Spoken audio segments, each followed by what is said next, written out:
नमस्कार।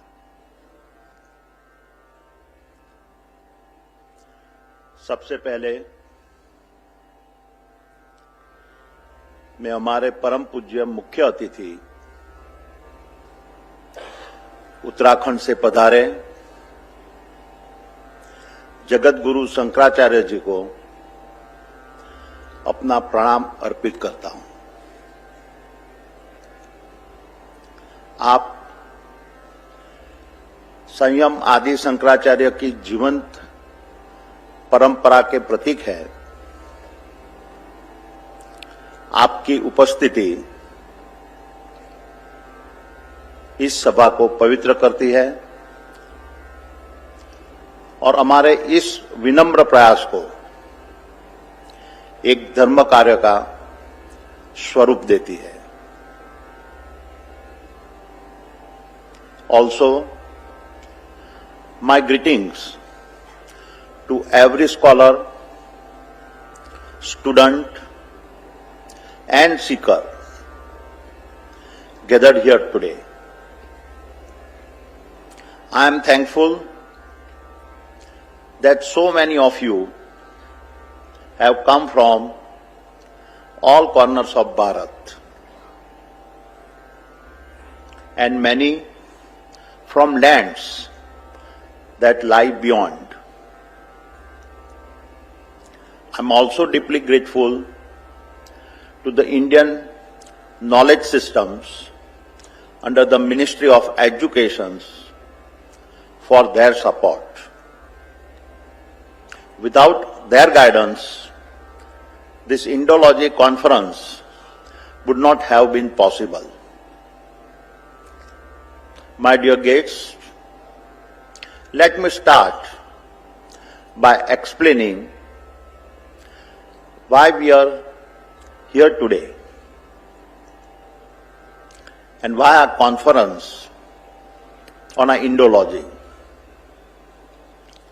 We are the carriers of an epic civilizational adventure that has faced invasions, rebuilt multiple times after destructions, and carried his wisdom across thousands of years with unbroken tenacity. A civilization that refuses to break is also the one that learns how to build. जो सभ्यता राख में भी अग्नि जगाती, वही हर युग में नई धरती बसाती।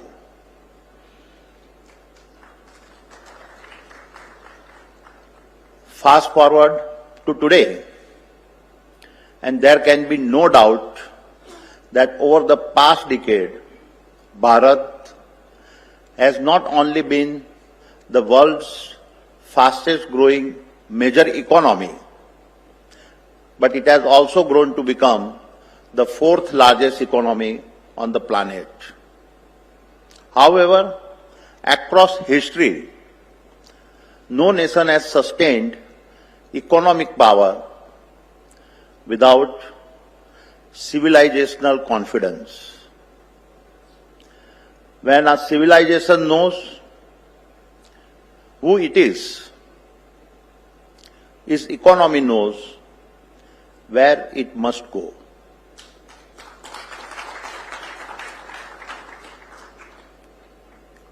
The two have always been inseparable. But as we gather here today, the nature of the global battleground is rapidly changing. The gatekeepers of tomorrow will not be kings or conquerors. They will be algorithms that are silent and unseen. And these digital empires will either become, is indeed the first teacher, and perhaps After all these years, it was her soft voice that resurfaced when the Ram temple was inaugurated in Ayodhya last year. In that moment, my heart turned not only to celebrations, but also to reflections on the 14 years Prabhu Ram spent in exile. जैसा कि आप सब जानते हैं, 14 साल कोई साधारण संख्या नहीं थी। वह धर्मधारा नियत काल था, जिसने ये सुनिश्चित किया कि राम अयोध्या से निकले युवराज बनकर पर लौटे देवता बनकर।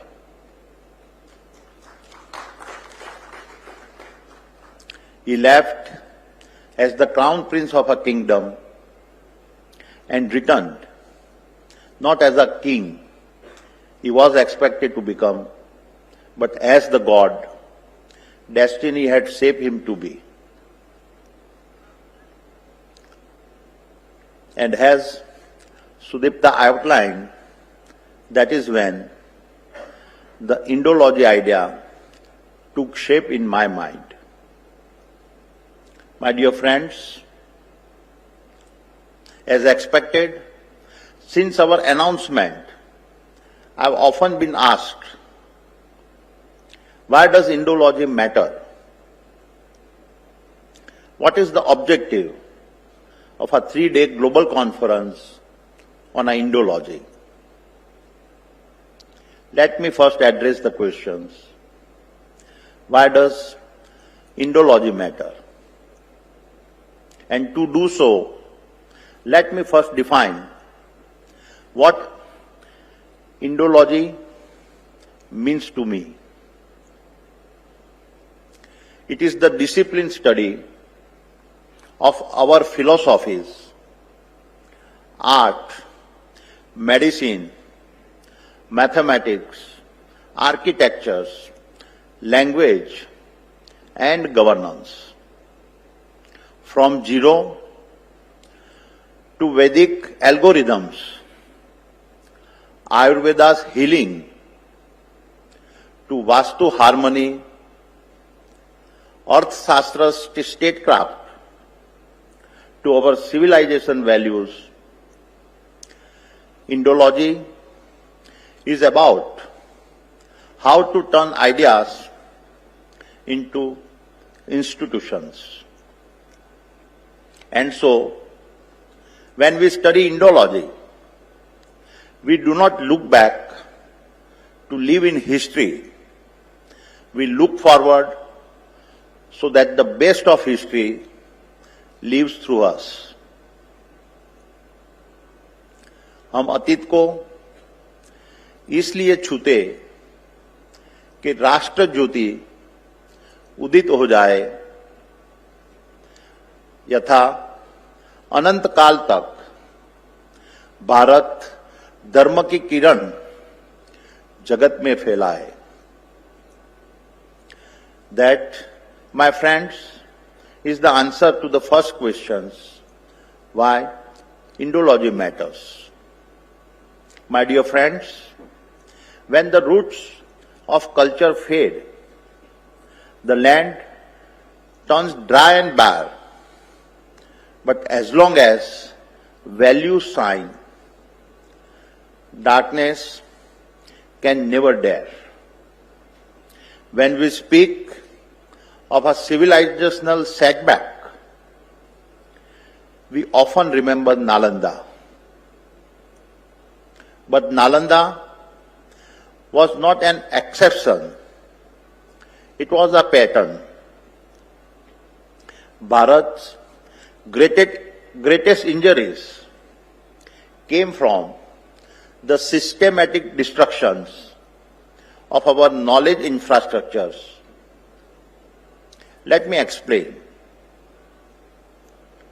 Bakhtiyar Khilji, burned Nalanda, Vikramshila, and Udantapuri. In doing so, he did not just destroy libraries, he burnt the nerve center of Asian learning. Their fall erased hundreds of years of knowledge in a single generation. Then came another form of destruction, that of self-confidence. In 1835, Britisher Thomas Macaulay declared India's vast knowledge systems of no practical use. He forced a replacement of thousands of years of our traditional educational model with a clerk producing model. This was not a policy. It was a psychological war. It broke our civilizational self-confidence.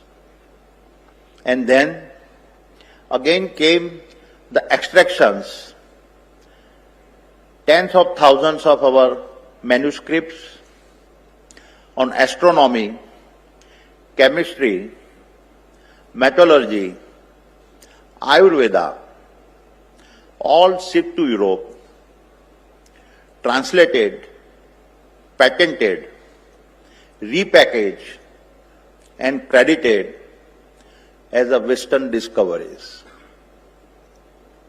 Our knowledge was shamelessly stolen and ruthlessly mined. Our attackers understood one thing with chilling precision, that civilizations do not fall by swords alone. They fall when their memory is left unguarded.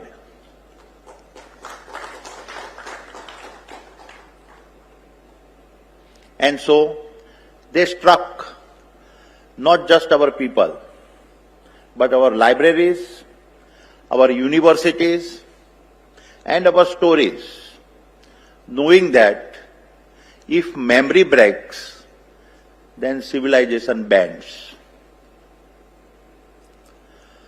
सभ्यताएं शस्त्रों से नहीं, शिथिल हुई स्मृतियों से ही टूटती है. जहां स्मृति शून्य हो जाती, वही संस्कृति शरण में झुक जाती है.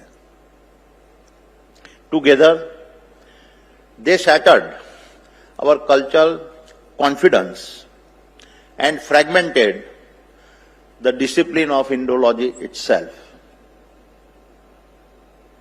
And so, this, my friends, is my answer to the second question, why we need a 3-day conclave on Indology. My dear friends,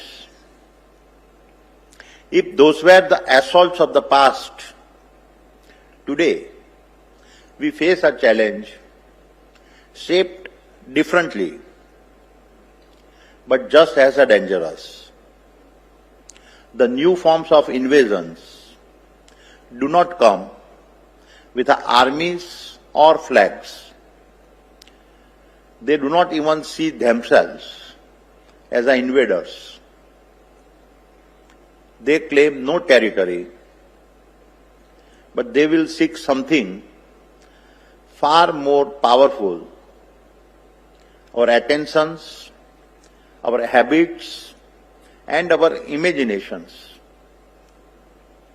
They enter offering tools that feel convenient but slowly shape how an entire society reads, thinks, and remembers. This has been the new phase of a soft warfare, control over cultural memory and a public thought. And today, this quite civilizational force has arrived in its most powerful form, artificial intelligence. The next frontier that will decide who leads and who follows. Therefore, with it comes the questions, are we ready for what comes next? My dear friends, let me begin by recognizing a simple truth. Progress cannot be paused. And in the case of AI, it has arrived like a tidal force, relentless, unbounded, and utterly transformative. Artificial intelligence is not just another step forward. It is the most powerful inventions humanity has ever unlocked. It is a force reshaping how we work, learn, govern, and even imagine. It will either be our greatest leverage or the quiet thief of our identity.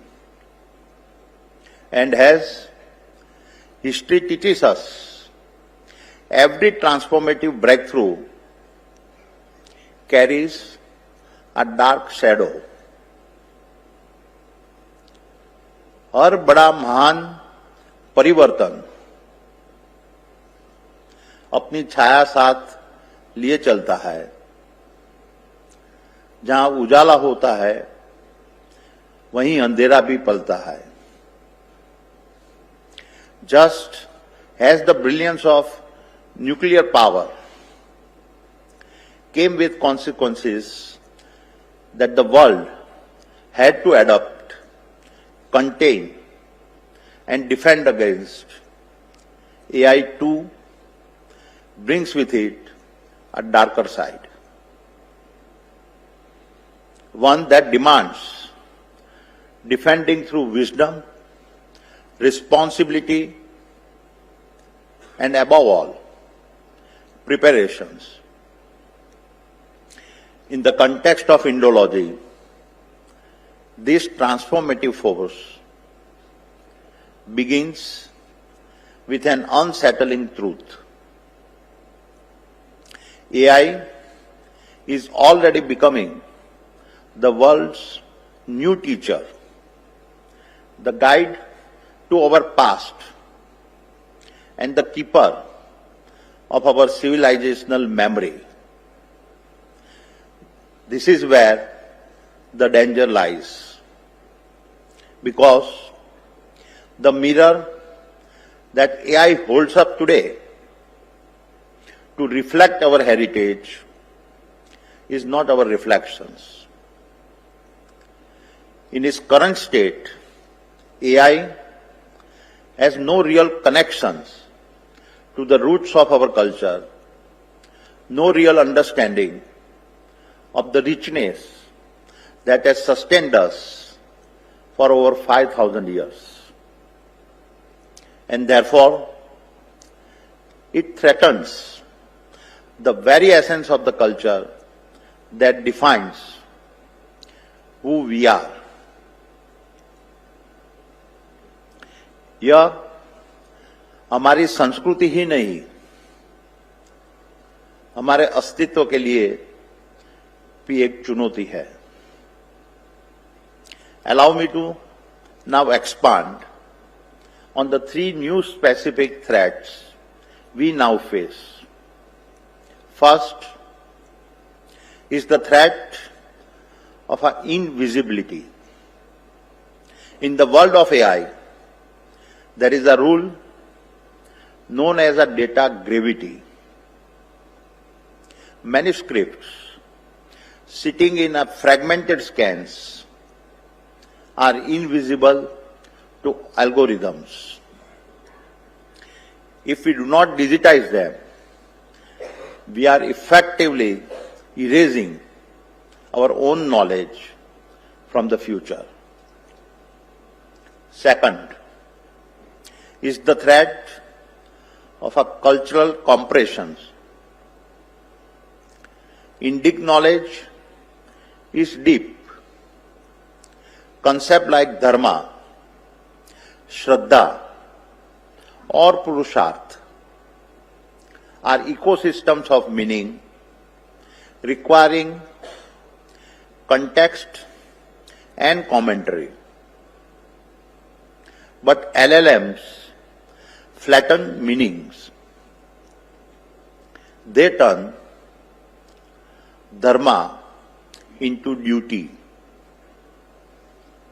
and a moksha into salvation. Once context dies, culture dies.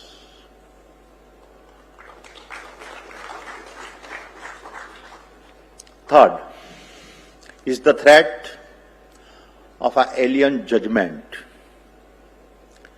These AI models built on safety filters, rooted in Western norms, are like blindfolded gatekeepers, unable to recognize the essence of Vedic practices or the depth of our itihas. They often dismiss this ancient truth as a mythology or harmful, for they lack the cultural lens to understand them. Let me illustrate these three threats with one simple example. In the years ahead, when a child in Mumbai,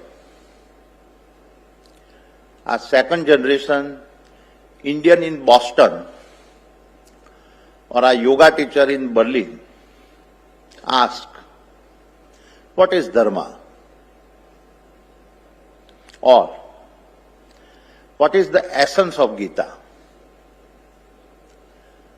They will not open a book or seek a teacher. They will ask a machine. And that, my friends, is the real danger. Because if we are civilizations does not actively defend is a cultural and emotional frameworks, human behavior will bend not towards culture or traditions, but towards the cold logic of the machine's algorithms. This shift will be silent, gradual, and will reshape how we feel, learn, and analyze our own country. The transformation is inevitable, but it must be shaped by our intention and not by accident. So allow me to present 5 recommendations for Bharat to reclaim its intellectual agency in the age of algorithms. First, build the Bharat knowledge graph. Create a single digital source of truth, connecting our text, thinker, timelines, and ideas, so that AI learns from authenticate Bharat and not borrowed interpretations. Second, create an India-centric corpus. Launch a standardized Indology benchmark to test if AI understands Nyaya, Vedanta, and our philosophies. Mandate Indian data in every foreign model. Third, strengthen the human loop. Empower scholars to analyze, refine, and correct AI systems. Establish cultural discipline. All AI operating in India must align with our knowledge traditions. Fourth, invest in a human guardians. Establish Indology AI chairs across universities. Train scholars to speak Sanskrit and Python. Mobilize corporates to co-create next-gen cultural techno experts. And finally, make every college a new Nalanda.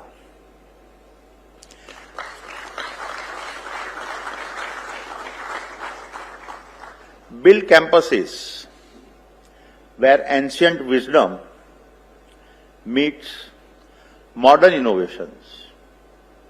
Build centers for Bharat behavioral science, Bharat AI ethics, and Bharat data governance. So, my dear friends, as I begin to close, let me emphasize that we stand at a moment where two civilizations meet. The civilization we know as Bharat and the civilization we have come to know as AI. One is thousands of years old, the other very new. One carries the wisdom of saints, the other the logic of algorithms. And what happens now in this decade will decide whether these two forces enrich each other or whether they confront each other. This is in our hands, and the responsibility of this scale cannot rest on the shoulders of scholars and institutions alone. Bharat's industry must also rise to its dharma and play its part. Our ancestors protected this knowledge through sacrifice, and today we must protect it through commitment. Therefore, as a beginning, I am humbled to announce a founding contributions of rupees 100 crores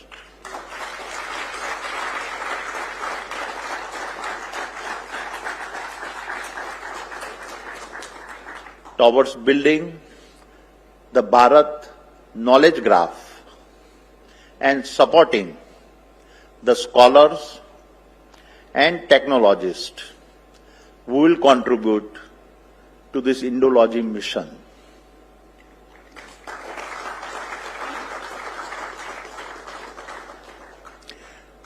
This is the repayment of our civilizational date. हम वह दायित्व निभा रहे हैं जो समय ने हमें सौंपा है.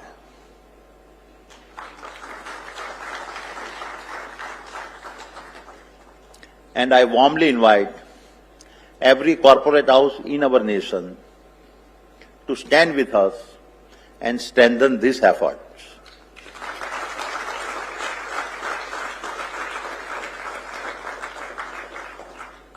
And that is why this Indology gathering is not just a conference, it is a declarations. A declarations that Bharat will not allow her culture to be fractured, diluted, or divided ever again.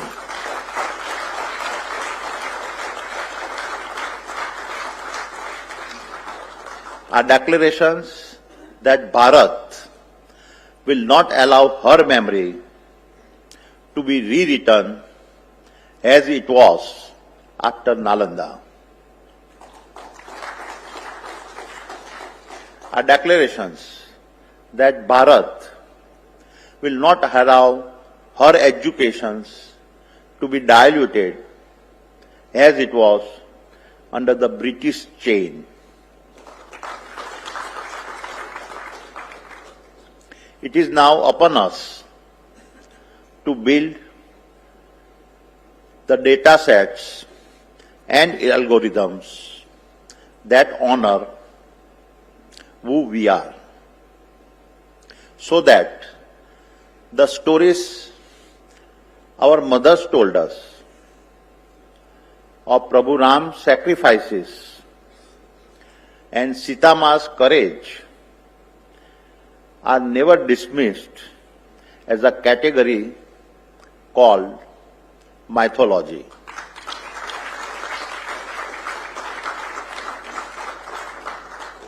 So that the principles of Dharma that our mothers shaped within us are not compressed into a hollow world called rules.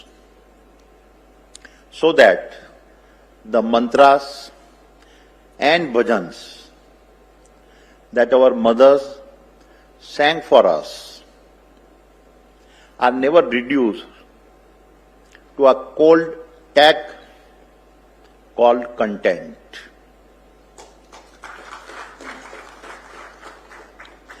So let this conclave be remembered for a purpose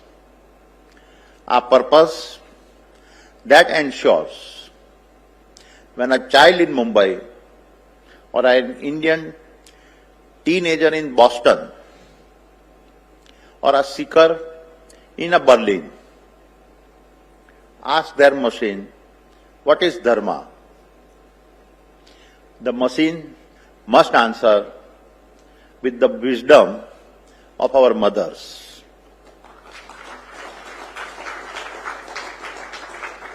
The machine must answer with the truth of our Shastras,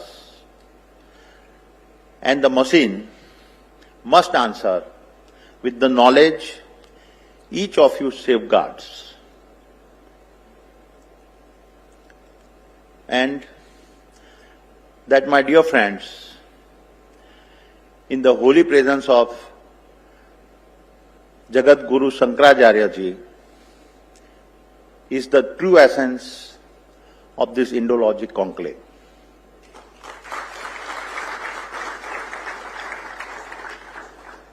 And so, we declare only Bharat will define Bharat.